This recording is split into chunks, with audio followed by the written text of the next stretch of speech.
Today is the 4th of July. I released a video this morning on how to make a funnel cake. Great fair type, celebration type food.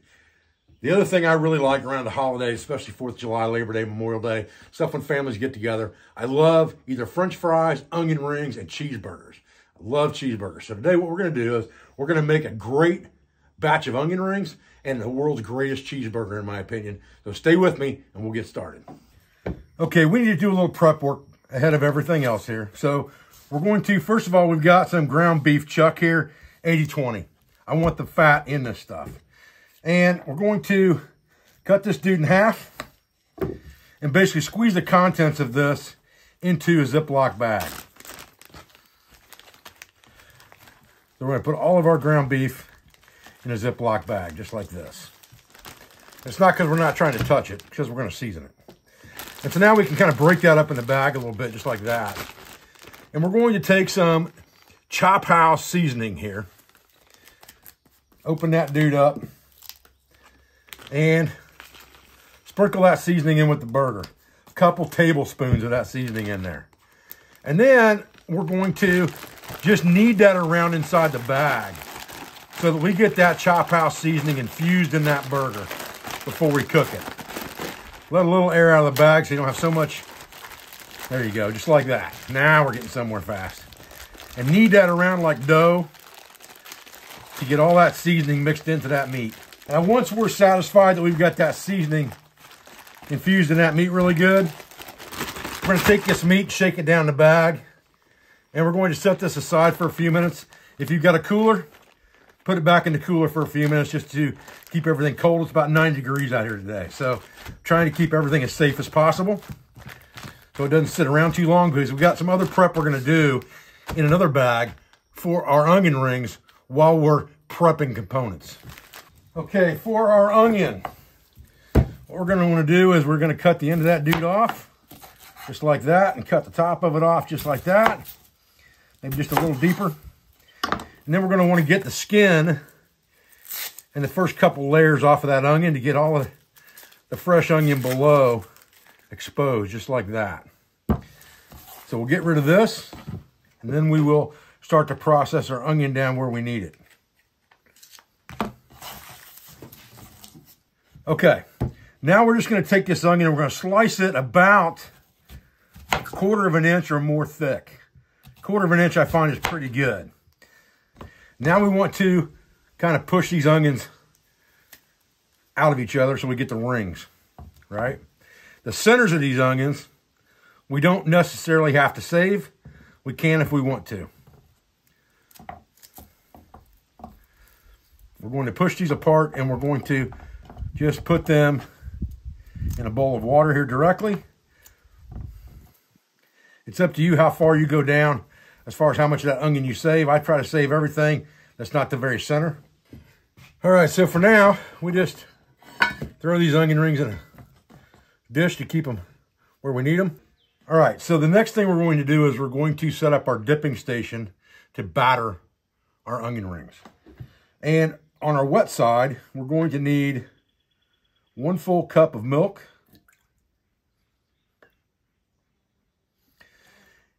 And we would normally add vinegar to this to create a buttermilk. What I want to show you today is a tip or trick that you can use. A lot of people don't carry vinegar as a camp sundry, but the chances are you probably are carrying pickles, and you can use pickle juice the same way that you use vinegar. So we're going to take a teaspoon of pickle juice and we're going to pour it in that water, or in that milk, excuse me. And what that's going to do is it's going to eventually turn that to buttermilk. Then we're going to take about a full teaspoon, or tablespoon, excuse me, of sour cream, and we're going to drop that in. Then we're going to mix all of that together and set it aside. So we'll get this mixed up good with a whisk here so it's not lumpy.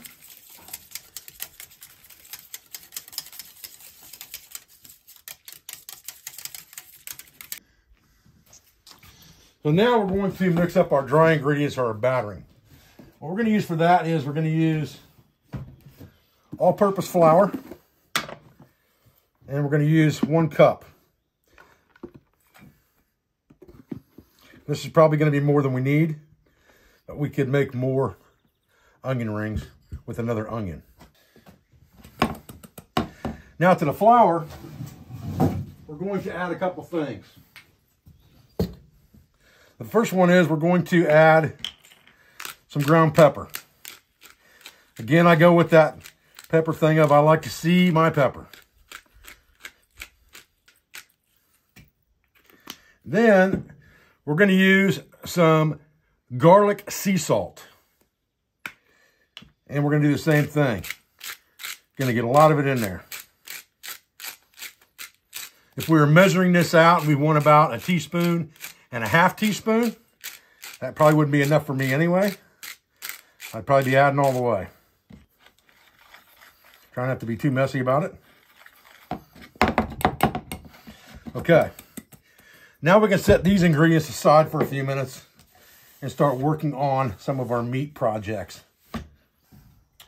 Okay, you know it ain't no burger gonna be right unless that dude's got some bacon on it.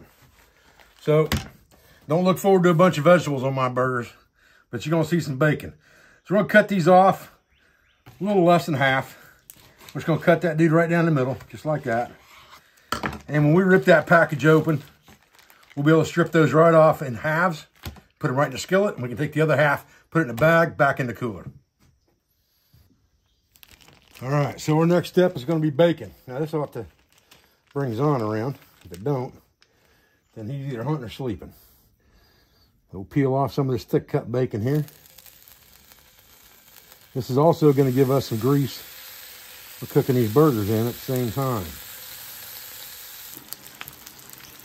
All right, so I'm not really shooting anything out of sequence here. I kind of want to see, or let you see, how this is done step by step when you're cooking multiple things at the same time.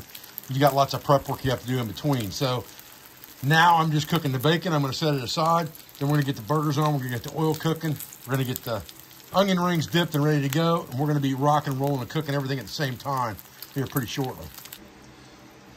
All right, so we're going to turn that down and move it off the heat a little bit. We put our bacon over in the lid for our Dutch oven, which sits down flat in our stock pot.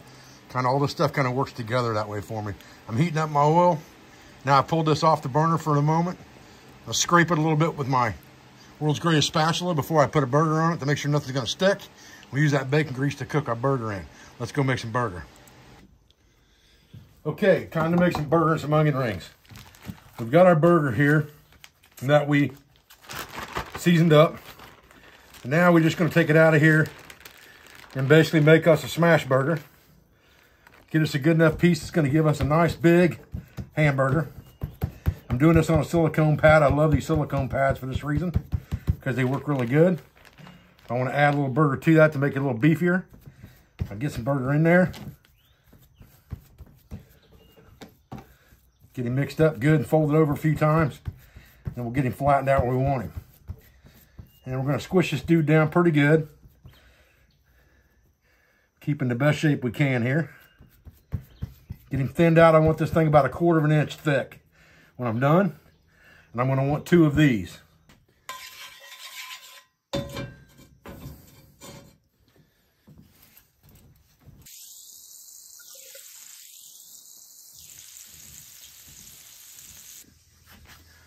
Okay, we got our burger on over there. Now it's time to get our onion rings ready for the oil. So we'll go ahead and get our stuff over here that we need. And what we're going to do with this is we're going to take our onion rings, going to drop them in this milk mixture, just like this. And then we're going to just pick them up, throw them in the flour. And we're going to batter them up really good with this flour. And the secret to this really, is the double dip. Once we get that thing floured up, we're going to dip it in this milk again, just like this, and come right back to the flour. Scoop the flour over top of that dude and get him good and saturated. Make sure he's covered really well on both sides. And then we got one that's ready to go. So we'll set these aside to take over there on a mat. To the batter.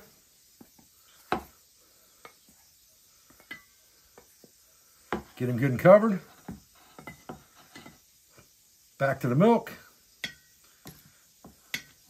Second coat. Back to the batter. Second coat. Gonna come over here and flip our burger in the middle of things. See where we're at here. Yeah, we're in good shape.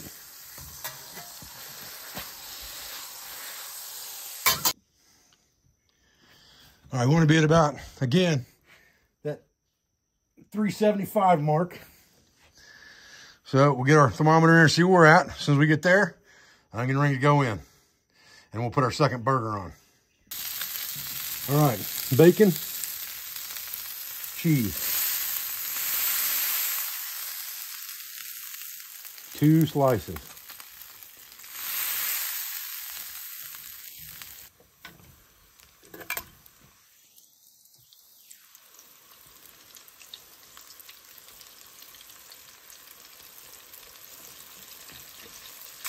Now we're gonna leave them onion rings in there for about 3 to 5 minutes. They turn golden brown. We'll flip them one time here in a minute. When they're golden brown, they're ready. We'll flip them with a fork here in just a minute.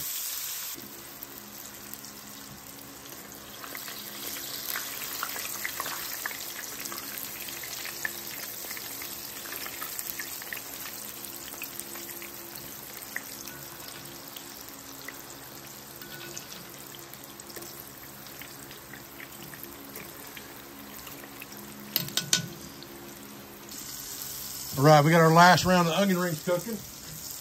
I'm going to take this burger and look at him. Flip him over one time more, just like that. And then we're going to get some bacon on top of him, just like this. Oh yeah. Let that dude cook for a few more minutes on that side. Then we're gonna put the cheese on there. Right. Now, couple nice pieces of good medium cheddar cheese right on top of that action.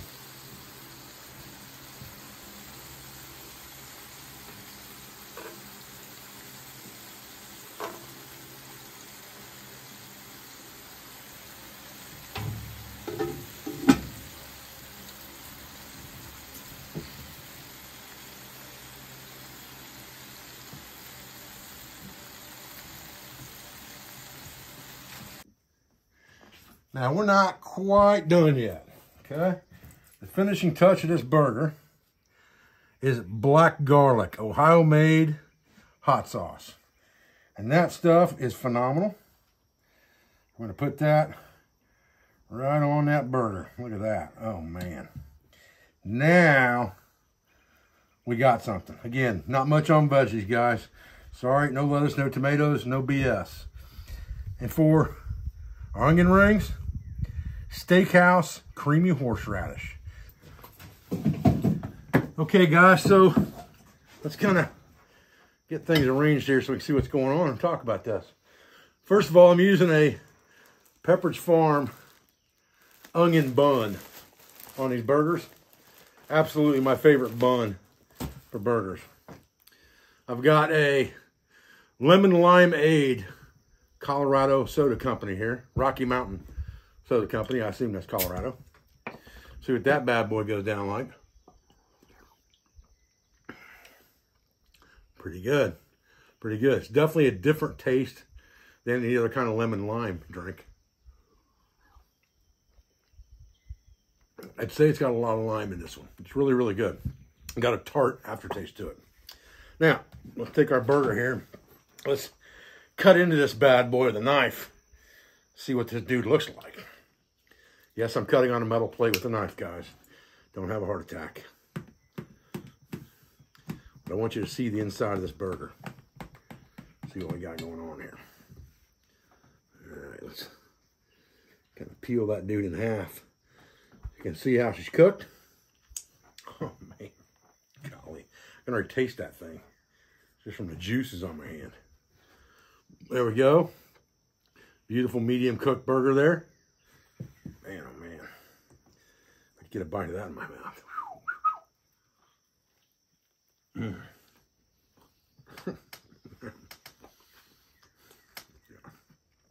Wow. That's a great steak burger right there.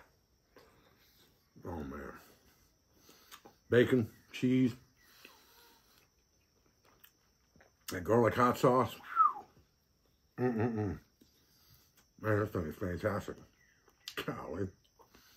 Man, it's good. I think it's dripping juice. I can eat the whole half of that while I'm talking.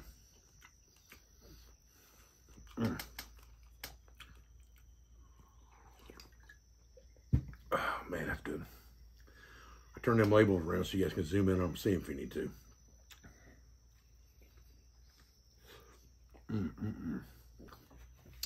Try these onion rings here. Fill up on burger.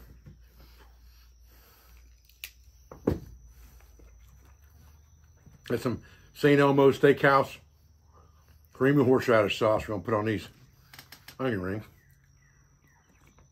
There we go. Just wasn't enough of it down there. All right, get some of that horseradish sauce on there. See what we got.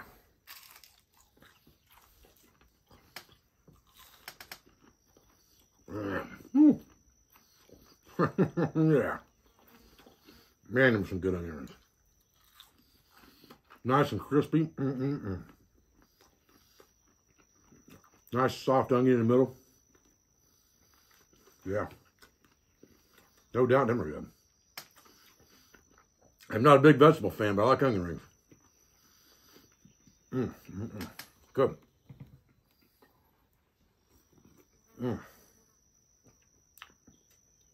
Nice. We're going to need another one of those real quick. We'll try it without the horseradish sauce, see what that tastes like just on its own. Yeah, it looks really good. Wow. Ha! That was good.